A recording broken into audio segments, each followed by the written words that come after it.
Welcome back, chummers. I am Mellowseven, and this is RimWorld Returns. So, we are ready for our next scene. We have to take a cab over the NSTB warehouse where apparently there is another dead body. So, we've already spent our points, and we did all that at the end of last episode, so I think it's time to go on. Let's come catch our cab, and it's amazing taxis pick up here, huh? Alright, off to the South Seattle docks. South Seattle docks. Leaving the Seamstresses Union behind, you head to the docks. The Ripper killed Sam, and maybe he or she slipped up on this latest victim. Left some useful evidence. Only one way to find out. South Seattle's your typical industrial area, grit, grime, and gray. The rain doesn't help matters any. Layers of dirt mixed with abandoned wooden pallets, repurposed into makeshift furniture for the day workers.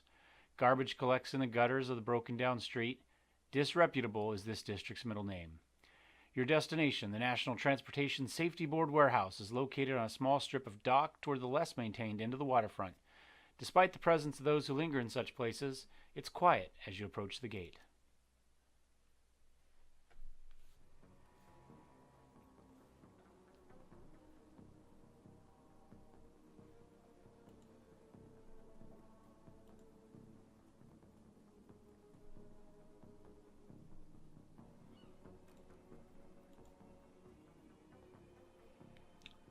Hey, you looking for a good time? Know anything about the NTSB? Yeah, the bums around here have been stealing old crap from that place for years. Not worth my time, though. Okay.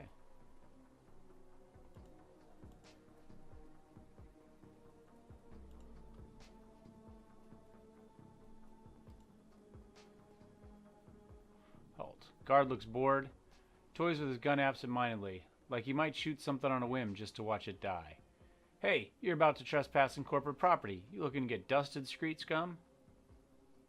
Here to see the body. I'm the new maintenance guy. I don't have etiquette security. I'm still wishing we would have taken that because we haven't seen the etiquette Shadowrunner help us at all.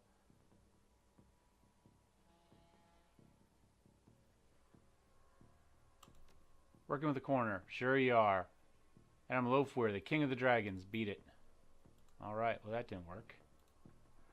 Let's see what the bums have to say. Nothing, but it did say we could get in here, right? Hey, that's mine. Who raised you, a pack of wolves? That there ladder's rightfully mine. We'll pay 5 new yen. 5, sure. Excuse me. Maybe that noodle machine is still working.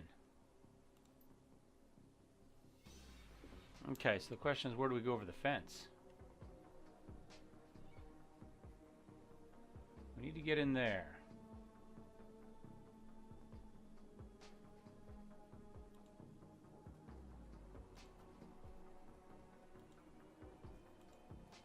Nope. Can't go that way.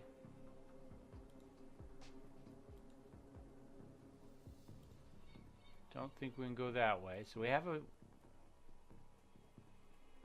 ladder. We just have to find some place to use said ladder. In the back?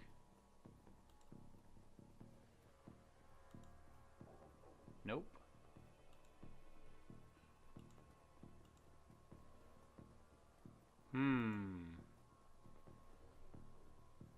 I don't think she has anything more to say, but let's check. Hey, not me, a friend of mine. I need you to have some fun with the guard by the fence around the corner. Alright, 20 buys. You have 5-minute distraction, then I've got to get back to work and earn some real new yen. There we go. Hey, that's a big gun you have there. Standard issue, ma'am.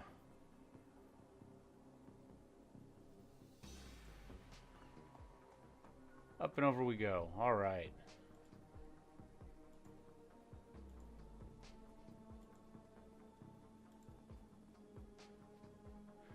You're about to trend. Let's take a quick look real fast, just in case. It's probably going to get us in trouble.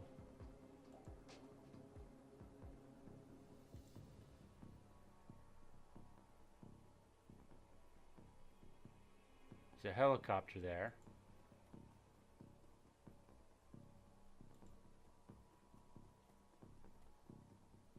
It's probably not a good sign for us. Okay. Alright, I don't see anything else. Let's go in. Sure, confirm.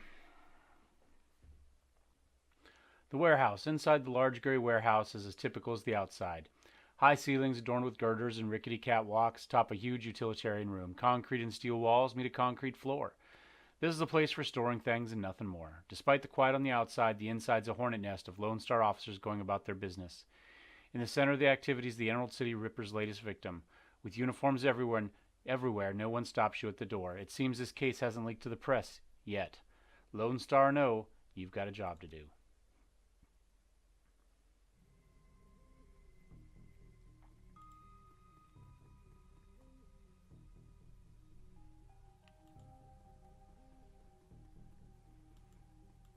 Guess we'll talk to Officer Aguirre. You again. How'd you find out about this murder? The press hasn't even picked it up yet.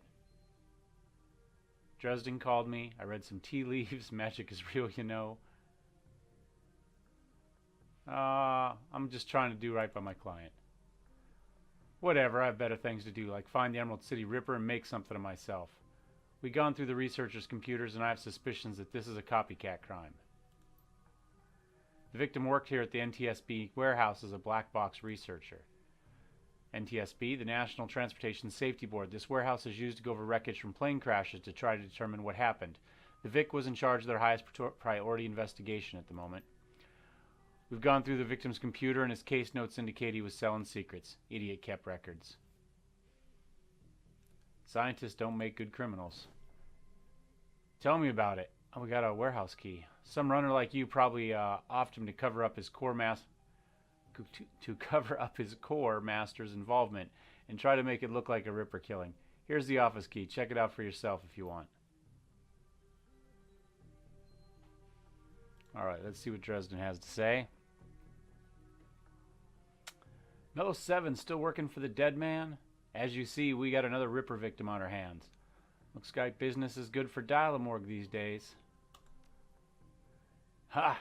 Yes, yes indeed. Victim's male, mixed Native American descent, age 38. Based on the condition of the body, it looks like he was killed around 2 in the morning. Cause of death unknown. Several internal organs were removed from his body after death, quite gruesomely.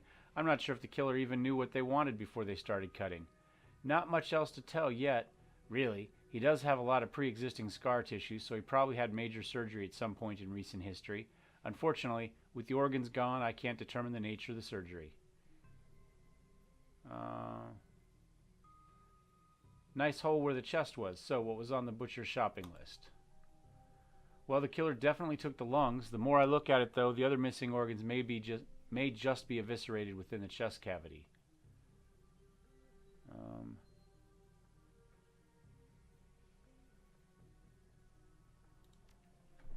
Sorry, don't do theories. Just a scientist. Yeah, I already have my own theory.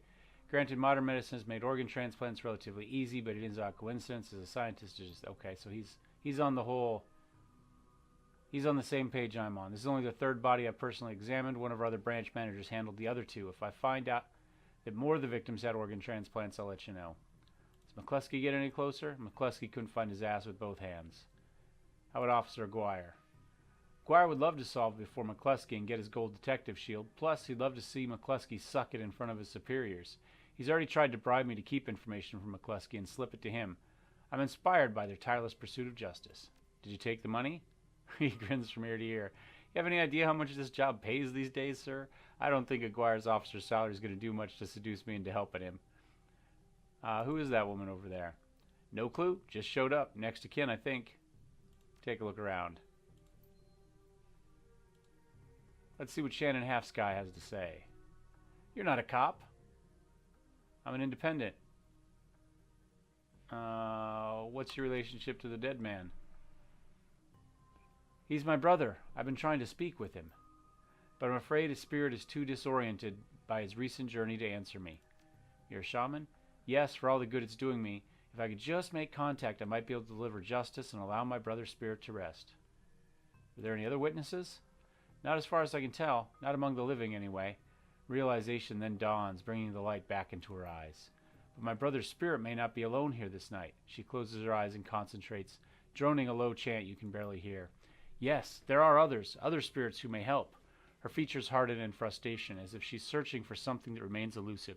Sighing, she opens her eyes and fixes you with a stare. But I can't do it alone. What do you need?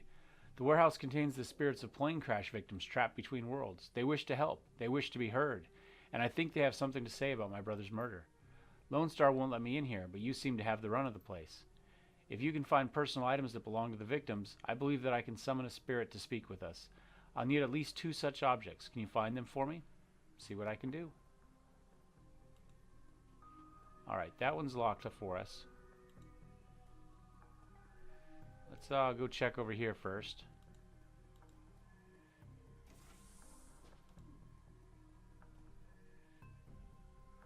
I'll start at the back. There we go. Or, oh, odd path there.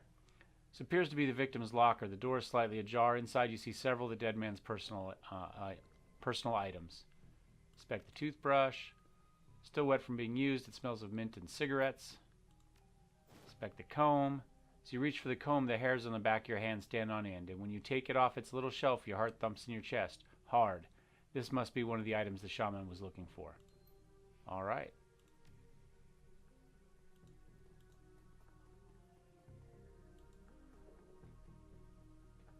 Well, I'm trying to see what that was, but it doesn't look to be anything. Let's check the computer. Maybe we can find something the detective missed. Locked with 2-factor encryption key. Decking 4. Send a dummy token upstream and packet sniff what returns. The autocrack on your DEX program easily pieces together a real token from the data within the returning authentication key. Cyber terminal unlocks. I guess we start with case number 95. Plane had several mechanical issues resulting in a mayday. Pilot reported that the altimeter was reading the negative values. Co-pilot takes over the controls as the pilot leaves the cabin to investigate the rear of the plane. Pilot cannot be contacted or located by the plane steward. Co-pilot radios in a mayday. Plane crashes into an empty field in western North Dakota. 96. Whitney, unmanned. Redacted, redacted. Alright. 98. File has been corrupted. Private notes. The notes that appear on screen pertain to NTSB case file 96, the crash of an Ares jetliner near UCAS on the Sioux Nation border. Crash is reportedly the result of an equipment failure. Reading further into the investigator's notes, however, you find substantial evidence linking the crash to an experimental Renraku research initiative. This information can be worth a great deal to the right buyer. You download the researcher's notes to your PDA. Leave the computer. Alright, let's wander back here.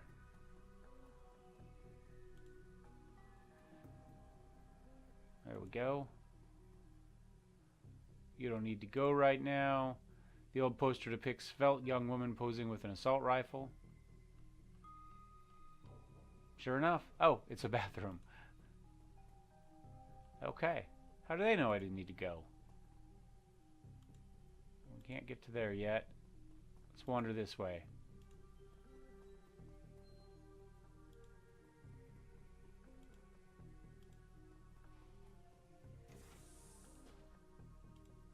See what we can see.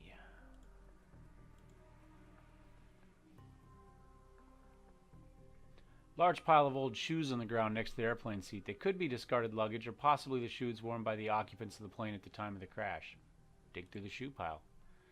Sorting through the shoes, you realize that there are 3 shoes with no matching pair. A left blue sneaker, a right high heel pump, and a left black dress shoe. Inspect the dress shoe. Black lace up with rubber sole, high heel pump. Department store knockoff, sneaker, child's and musty, sweaty smell. You get a sort of shock as if from static electricity when you touch it. Must be one of the items. Alright, so we got a shoe. I thought we saw, here we go, something else back here. The rest of these doors are all locked on us for the moment. Hard to say whether this is a heap of items and refuse recovered from a plane crash or simply trash that hasn't been taken out yet. A sticky substance of some sort seems to have seeped through the trash pile, and your hands are quickly covered with the stuff. After searching for minutes, you unearth a handful of interesting items. An earring? Made out of burnished steel, forced in the shape of a small salmon, an intense primal fear washes over you as you touch its surface. This must be one of the items Shaman is looking for. Dented lunchbox. Seen better days, you can barely make out the face of a grinning troll on the front, and a cred stick. Still functional. 200 new yen added to your account. There we go. That was useful. I think that's probably everything we're going to get. Let's see if we've got enough stuff for her.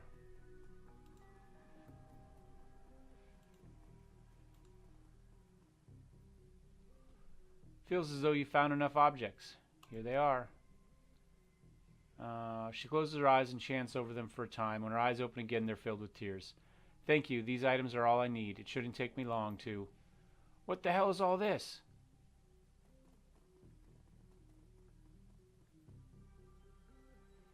Sir Guire trails after the detective, only meeting your eyes for a moment. She's the victim's sister, sir. This is a crime scene, officer, not some Salish drum circle.